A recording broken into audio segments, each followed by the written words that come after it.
29.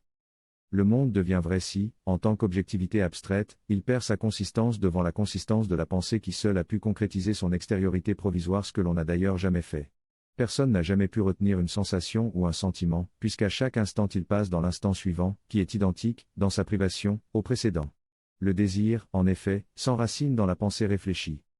Il s'agit d'une objectivité ou d'une concrétude transitoire, parce qu'elle est corrélée à la pensée transitoire, dans la mesure où elle est réfléchie, concrétude, néanmoins, de quelque chose qui est réellement là, et qui n'est pas une image mentale ni une construction subjective de la pensée, quelque chose que les sens perçoivent effectivement, mais sans que cela semble provenir de l'imperceptible, puisque le perceptible n'est quelque chose que pour la conscience qui lui est inhérente.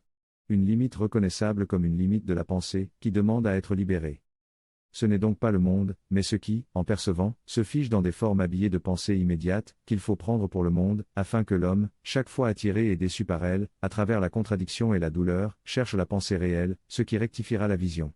Cette vision est, pour l'instant, celle d'une terre abstraite, que l'on voudrait consacrer par un progrès mécanique et abstrait, la mort définitive de la pensée, par rapport à laquelle on peut comprendre le sens de cette mise en garde, mon règne n'est pas de ce monde. Ou, en d'autres termes, d'un monde dans lequel on n'est pas capable de remarquer ce qui a le pouvoir de faire apparaître son irréalité comme réelle, le principe de sa réalité, qui exige la rédemption de la pensée, et la découverte de la pensée qui résout l'apparence.